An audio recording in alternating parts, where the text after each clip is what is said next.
the moment I fell into the fissure that the book would not be destroyed as I had planned. It continued falling into that starry expanse of which I had only a fleeting glimpse. I've tried to speculate where it might have landed. I must admit, however, such conjecture is futile.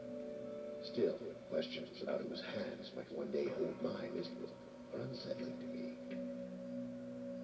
I know my apprehensions might never be allayed, and so I close, realizing that perhaps the ending has not yet been written. Hello everyone, welcome to my Let's Play Myst, and I love that beginning so much. I like the writing, and naturally, I'm playing a Let's Play of this game because I really like it. So you'll probably hear a lot of gushing from me, although it is certainly not a perfect game. For its time, this game was revolutionary, and the sales that it produced showed that. So this is a point-and-click adventure game. Ooh, there it goes. This is a point-and-click adventure game, which became really popular around the time of this game and after. It's a genre that doesn't really exist much anymore, just because the graphics have sort of caught up. You no longer need a point-and-click, you can sort of wander around. You do have adventure games, but usually there's gameplay involved. In the first-person view, a lot of the 3D graphics can keep up with this, but at the time, this was revolutionary. This game came out in 1994, produced by two brothers, Rand and Robin Miller, and a handful of other people, but actually a very kind of an indie sort of thing, not a big production, and this game sold, I don't know, millions. One of the highest selling computer games of all time. So I really wanted to play this game before my computer decided to stop running it. It is a very old game and is very challenging to, one, get running, and two, get the recording going. It took a great deal of time and frustration to get it running, but it's been totally worth it. I love this game. There's a lot of nostalgia, and I'll talk about it as the game goes on. But let's get going.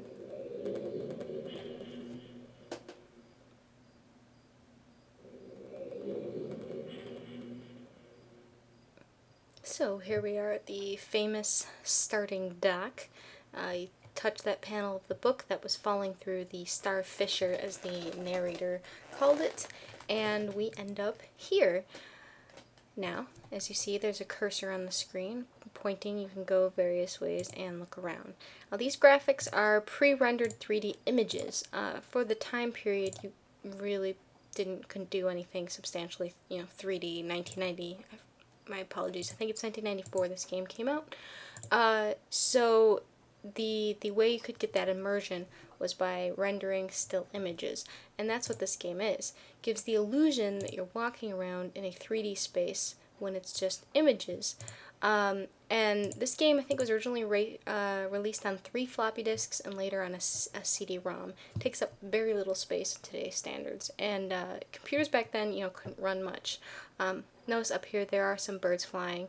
There are some QuickTime videos throughout these, and at the time, QuickTime videos could only run a small window, so you'll see that utilized throughout the game and creatively worked around. So let's explore. Let's look at the island here. So we start here on this dock. We have a sunken ship to our right here. That's what it looks like to me, sunken ship. To the front of us, we have these cogs here with some menacing music. These little things here on the island can go up and down if you click them. As you saw earlier, there was also one of these podiums. It does the same thing. Let's use these as ways to sort of know where we've been as we look around the island. So we will flip each of these up as we go around the island, just sort of as a marker. Alright, so we'll go up these stairs here, and to our right we have a letter. Catherine, I've left you a message of utmost importance in our forechamber beside the dock. Enter the number of marker switches on this island into the imager to retrieve the message. Yours, Etris. For some reason, I want to pluralize things that aren't plural. So, we don't know exactly what he means, but he says the image are by the dock. We were at the dock, but we will head back that direction in a little while. First, I want to explore the island. This is a game that I think is best experienced at a leisurely pace, so please realize that that is what I will be doing. This game could actually be completed in a few minutes if you know exactly what you're doing, but that is not the point of this game, and I think this game is best enjoyed at a leisurely pace. As a result, I will also be doing something chill, like right now I'm drinking a nice glass of red wine to a very, very chill run. And as you can see, this is a chair, a dentist chair that I just sat in. It does things, and as you can see, there is a light switch here, and this is an observatory. Very pretty, very pretty. And you can sit in this chair and change dates, times, and hit this button here. Apparently I went very far into the future, June 15th, 9041, and we have some stars. And apparently that's the star pattern of that date, supposedly, from this island. So that's what's in there. Can we go anywhere? Now, as you can see, since these are pre-rendered graphics, you can't really wander off the beaten path too much. Sometimes you can click certain ways. To our left here, or to our right, my apologies, is the library. Just look at all the books here. You can look, oops. Occasionally you will hear some little sound problems, and you can look up here. I always thought it was interesting that there looks to be some sort of cracks up here. But yeah, you'll occasionally hear some sound hiccups. That is one thing. I've been able to get this game running perfectly on my computer with that exception. Occasionally there are some sound hiccups, but nothing that deters from the gameplay. Okay, so we can look around here. We have a map of some kind here. Looks like we don't know what it's of, but if we click on this, something rotates apparently, and you can see some structures. This is actually a map of Myst Island, which I already know. Kind of reminds me of Australia a little bit, and of course not exactly. Of course much smaller. These are the docks actually right here. These are the gears that we just visited. This is the conservatory, or the star conservatory we were just at, and this is the library structure we're in right now. I know that because I've played this game. Okay, here we have, oops, if I could click on it. Here we go. Here we have what looks to be a pink book of some kind. So, if you open it, we have a bunch of static, which is rather unfortunate. Yes. But, as you can see, there is, I'm going to turn it up a little bit here, so you can hear. When you put, there's a page here.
Now, if you had a difficult time hearing that, well, that's not your problem. It is very difficult to understand the message there.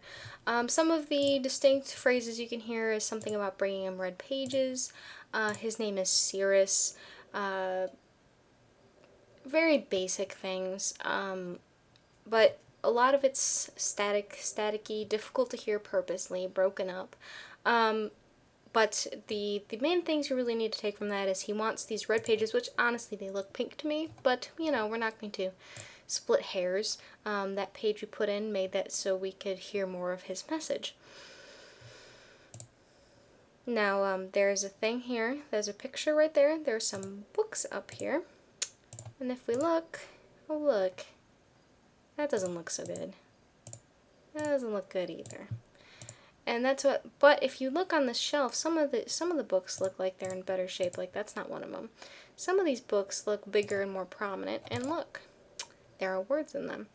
There are 4 books on the shelf that you can actually read through, and we will be coming back to these later on. You can read these at any time, but I'm going to, since since I know the game and what makes sense, I'm going to be reading them at specific times. I do think that backstory is very nice, and I do think that the books are interesting, and hopefully we can set it up where if you're not interested in what the books say, you can skip by them, and I'm not going to read them all at once because that would get tedious. Alright, so here we have another picture, and we have a blue book. Looks much like the red book, or the pink book, I guess I should call it. Now, once again, just like the other book, we have static. Stands to reason that if we do the same thing we did with the other book, probably have similar results. So that's what we're going to do.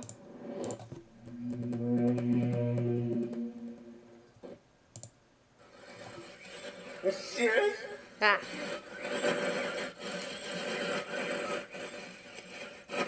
Are you? See you. Nah.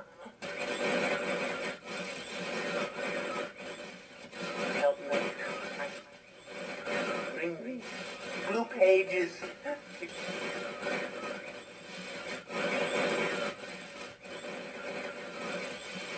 Never, never. Just...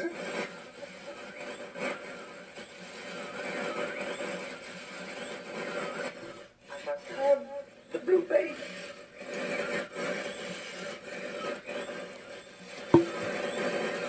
Up to me. Alright, so I'm going to turn the volume back down now. Hopefully that'll be a good thing. So, if you had difficult time understanding that, very similar to the other book, he's asking for blue pages though. And I believe he said his name is Aganar. When we opened and his head popped up, that always kind of alarms me, he did ask for Cirrus, which is the name of the other guy in the book. But I find him substantially creepier than the guy in the other book. Now, I'm not going to give away who these people are, but I can tell you they are acted out by the 2 main makers of this game, the brothers I mentioned at the beginning of this Let's Play, Ran and Robin Miller. Since they had a relatively low budget for this game, they decided to do the acting that is in this game. So I find that very, very interesting. Alright, so we're looking around. We found, everything, everything that you can sort of see. Oh, I did forget. My apologies. There is a fireplace here. Pretty obvious. Oops, and I turned it down a little too low. And we have this thing. That we don't know what it does. In fact, we're going to make... It's a smiley face, but it does nothing. So we don't know what that does at this point. Other than that, it doesn't really look like much else is in here, but we will be returning to this library later. Oops. I would really like to go toward that door. There we go. Now, here we have, I guess the middle of the island, as you could say. You can look at these and click on them. You have what looks to be the ship that's by the dock. I mean, like a model of it, not the actual ship. That would be silly, because if you look, can you see it from here? Oh, you can't. But you remember the ship that I pointed out? Yep, over there. Kind of reminds me of that. Very similar, just like a toy boat sunken in there.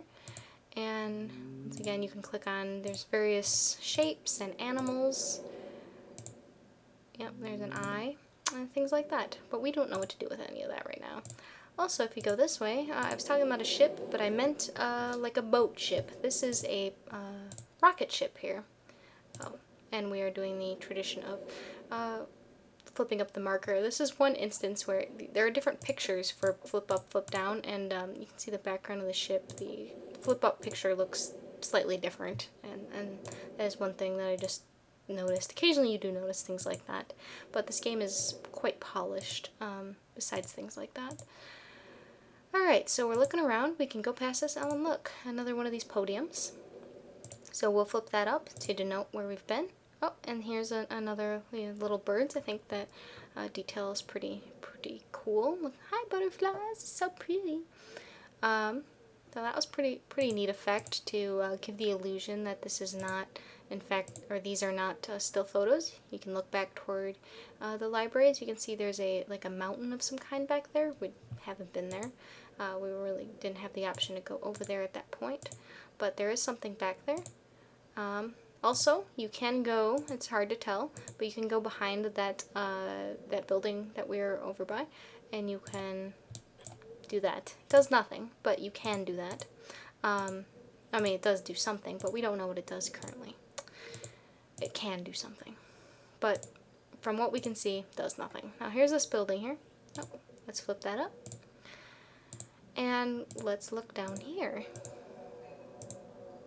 Very long set of stairs.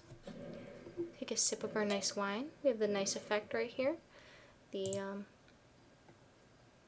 further back. And if we push these buttons, it does something. We don't know what, but it seems to fire up some kind of generator of some kind. And here we have a sign that shows power to spaceship. Well, we were just at a spaceship, so it makes sense that this might power that spaceship. But we don't really know what we need to do with this at some point.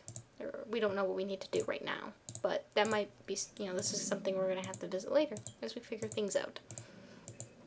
So, we've seen that. What else is on this island? If we go straight, we have a clock tower. This says Myst on it, which I think is kind of a neat touch.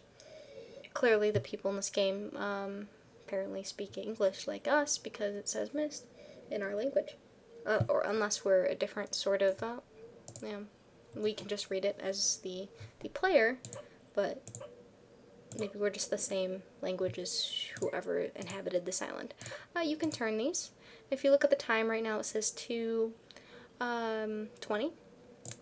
If you turn these things a few times, the time will actually change. And these wheels change the time. I believe it's the big wheel changes the big hand, yep. And the small wheel changes the small hand. You can also hit this red button. Currently does nothing. And there, we want to flip the switches, but sadly we cannot flip this particular switch right now because we can't get over there. Apparently, despite all of our book traveling, we cannot wade through water, or swim for that matter. We don't know how deep it is there. But, there could be some creepy fish on this island. You don't know that. So, it could be poisonous. Could not be regular water. Here we found another switch. So, we'll set it up. And here we have a cabin. Perhaps this is where inhabitants hang out. Well, not a very big room. Not a very comfy room. There's certainly no beds or anything. But we have what looks to be like a picture of a tree here. We have this thing you can turn. Oh. Apparently I can't turn it right now. I thought we could. Oh, there it goes. We just couldn't turn it the other way. See? That means oops. Whoops! My apologies. Too many clicking. Yep, we can turn it that way, and we can turn it so to the left and to the right, but there's a point where it can only go so far. But it doesn't appear to do anything currently. There's also a furnace of some kind in the middle, but also doesn't appear to do anything. We've got a safe. Let's try that. Nope. Nope. What fun would that be if I guessed the combination? That'd be pretty funny because I actually don't remember it offhand. But it'd be pretty funny if I guessed it. Also, to our right here we have a tree. Looks much like the tree we saw in the picture in the cabin. So, that's pretty much the tour of most of the island. Now, when we first showed up here, there was a page talking about marker switches. So, and it said, enter the number of marker switches on this island into the imager. I don't really know what marker switches are. But we have to go to the 4-chamber beside the dock. So that's a pretty big clue. That's pretty obvious. We want to go, this is obviously the dock. And this looks like something we haven't found yet.